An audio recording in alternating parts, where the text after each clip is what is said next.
Hi everyone, welcome back to another video from Wake&Tech.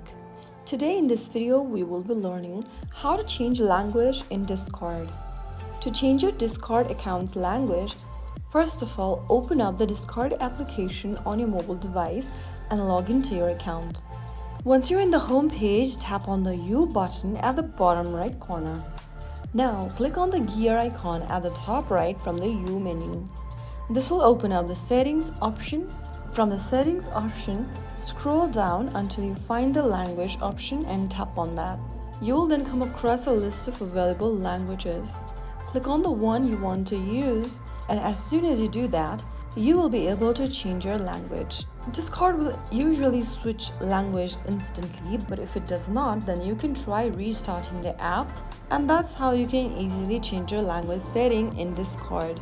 If you found the video helpful, don't forget to like, share and subscribe to the channel. I will see you in the next episode. Thank you for watching.